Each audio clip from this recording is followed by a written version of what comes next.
If you have any valuables like backpacks, cameras, children, make sure you hang on to those nice and tight. We cannot stop for anything that does fall over the truck. Also, this is going to be a photo safari, so if we plan on taking pictures, make sure you get those cameras out and ready. I can't promise you we're going to stop for all the animals. We'll try and stop for a few, and of course the animals aren't going to stop for us. So get those cameras ready. Make sure you're ready to take some really cool pictures out there. Also look right up above you, that's your animal spotting guy. But we do have our signal from the warden at 20, so everybody, let's roll. We are beginning our journey throughout the Harambe Wildlife Reserve in the Little Missouri Forest. Animals will indeed be on both sides of the truck throughout the reserve, so make sure you are keeping your eyes peeled. But if you take a look on the left, you're already going to see an animal over there. That orange and white striped animal. You can kind of see back there in the back corner, those are called bongo. In fact, I actually see some more bongo coming up here, so no worries if you didn't catch that one. Oh, take a look on the left. Bongo have a nickname, the ghost of the forest, because they're a very shy, timid animal that's hard to spot. Bongo also have those long, straight back horns that cover their back and neck. Well, that helps them run through the thick underbrush of the forest. If they had horns that pointed straight up, it'd be a little harder to run away. Well, each and every animal has a strength to help it survive. Out here in the forest, as you can guess with the bongo, blending in is one of the best ways that you can. With pretty stripes or colors or patterns on your fur, blending in means avoiding predators. Avoiding predators means survival. In fact, right in front of us, you can see a little baby bongo. And you can tell because he doesn't have the horns.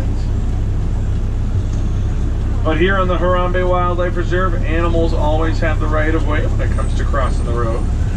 So, yeah, just make sure you don't reach out or call out to them. We do want them to feel safe and happy in their own environment.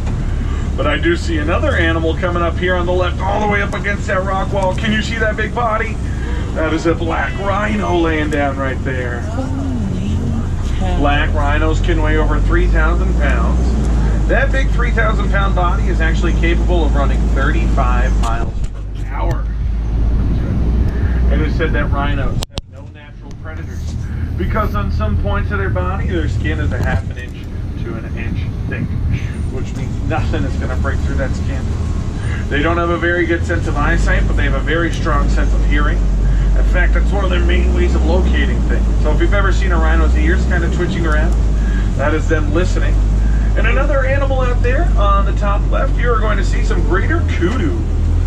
Greater kudu can stand 55 inches tall at the shoulder. Male greater kudu will actually grow horns that are 5-6 feet high on the top of their head. But we are now crossing over into the Sapi River. Now, the river is one of the main sources of water for animals out here on the reserve, so we might spot out a few water-dwelling animals out here. A couple of clues to look for water-dwelling animals. I always say look for bubbles coming up from the water. That's usually a pretty good clue. Also look and listen for any splashes or ripples coming from the water. That usually means an animal was just around. I'm looking over here on the right, and the water does look fairly still. But it looks like we might be in a holding pattern right now. I believe some animals are most likely out there on the ride path. Just like what happened with the bongo here in front of us, but sometimes the animals don't. They can be a little stubborn. So, in the meantime, we don't try and force them along or anything. We just move a little close, but we don't honk or prod or anything like that. The Wildlife Reserve is truly the land for the animals, and we are lucky enough to share this space with these beautiful animals as well. Alright, now I do see some animals coming up here on the left. The big white birds with the long yellow gulls. Those are called pink-back pelicans. They get that name because of a beautiful pink coloration they gain on their back as they become older, more mature, and ready to mate. It is said that pink-back pelicans actually have a wingspan of up to 9 feet wide.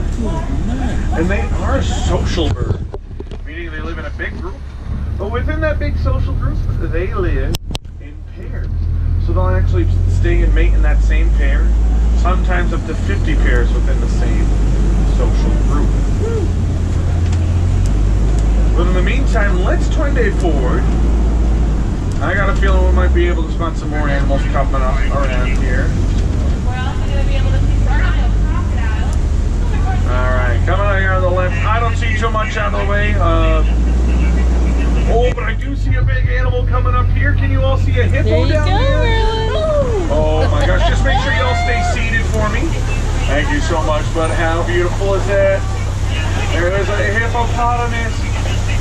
Is that the baby? Oh yeah, right behind there in the crevice, you can kind of see a little baby. He's sleeping. He's sleeping. I got to see her. Oh my gosh, how Fiona's uncle. I like Fiona. I know, but thank you so much for staying seated for me, because here's why. Everybody take a look. Good night of a crocodile. Wow. On average, they're about 16 feet long, but they can reach up to 20 feet long. Yeah. They will eat anything unfortunate enough to cross their path. In fact, they say the bite of a Nile crocodile is so strong, it can crush the bones of its prey. You might have seen a few of those crocodiles with their mouths wide open.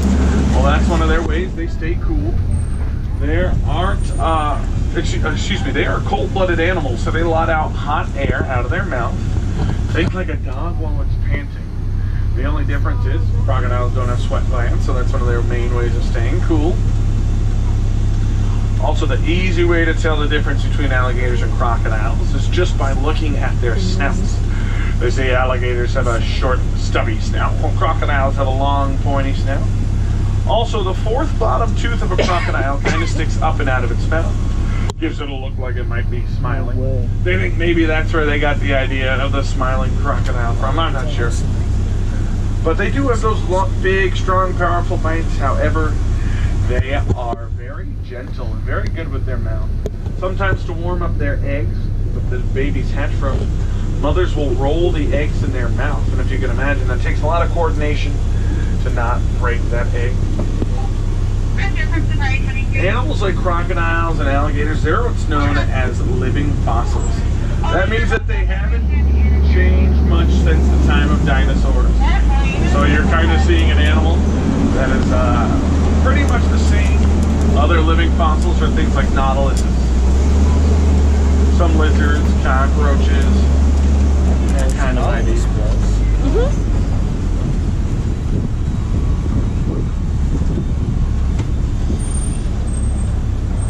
But it looks like we are soon going to be entering a savanna here in just a moment, everybody. Savannas are home to some of Africa's most famous animals, such a rich and diverse ecosystem as well. And once we get clearance here from the warden, it looks like we'll be able to move up and kind of get a good view of that here in just a moment.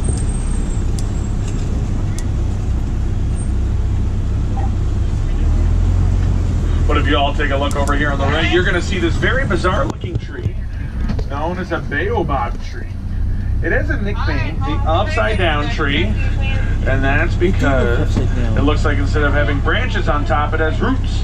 Well, those are actually branches that can remain leafless for up to 9 months out of the year in an effort to conserve water. Out of on a safari, there aren't a lot of places to get water, so even the trees participate in conservation. They store over 5,000 gallons of water in their trunk to go leafless for 9 months. Of course, over here you're going to be able to spot out some giraffes, it looks like. Giraffes are absolutely beautiful animals. But as you can imagine, with such a rich and diverse ecosystem out here, we're going to see animals with lots of different strengths, right? They might be big or tall to spot out predators easily. I still can't believe they have the same number of bones in their neck than we do. Isn't that incredible? It's just amazing. Animals might be fast or athletic to either run away from predators or to capture their prey. Or they might live in a big group known as a herd. There, over there, you're going to see a couple of those giraffes. It looks like those two are playing over there. What they're doing is a behavior called necking, which is swinging their necks at each other and hitting them with their head. Because they are juvenile giraffes, adolescent giraffes, that's a way that's playing. They're learning how to grow and become adults. But as adults, that behavior becomes a dominance determinant behavior. They're trying to hurt each other. So will you have to maybe take one away? No, because they're still fairly young for the most part right now. They're not doing it to hurt. Over here, As they get older? yeah, maybe. But over here on the right, you're going to see a few other species. The little ones with the white bellies and black stripes are called springbok. Like their name suggests, they are incredible jumpers. The ones with the massive horns on the right here are called Ankole cattle. They are a cow species, so I like to think of them as the African cousin to a Texas longhorn. Their horns will grow about 3 to 4 feet high on the top of their head and 5 to 6 feet wide. Now, they do look heavy, but those horns actually have a nice honeycomb pattern inside the bone. Keeps light and helps keep them cool.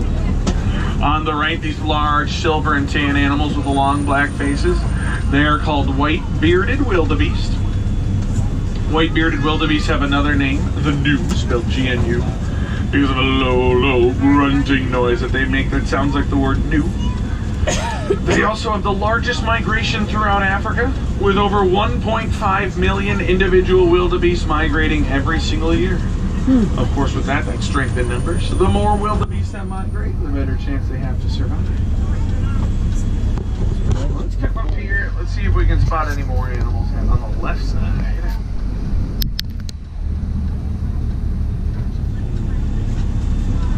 Little hard to spot, but if you take a look at the right, you're going to see the massively horned Ankole cattle again.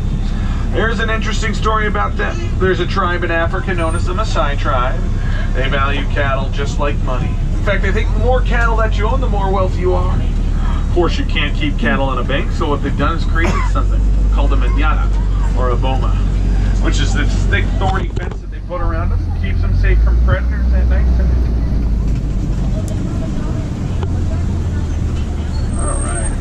Now on the left, if you look all the way up against that fence, I'm going to go nice and slow because only my friends in the front can see it now, but then I'll make sure my friends in the back can see. Those are spotted hyenas back there. Seriously? Yeah. Spotted hyenas do look like dogs. They're not related to dogs at all. They are incredible hunters, and they live in a very female-dominated society. In fact, they say the lowest-ranking female hyena is still ranked higher than the highest-ranking male.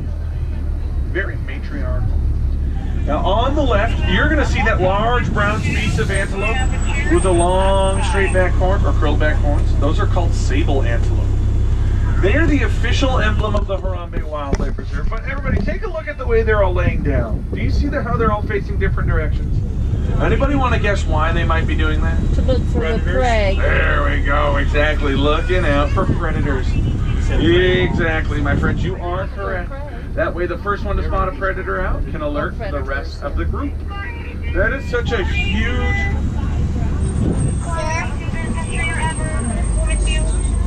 Waharini, Susan, you're awesome.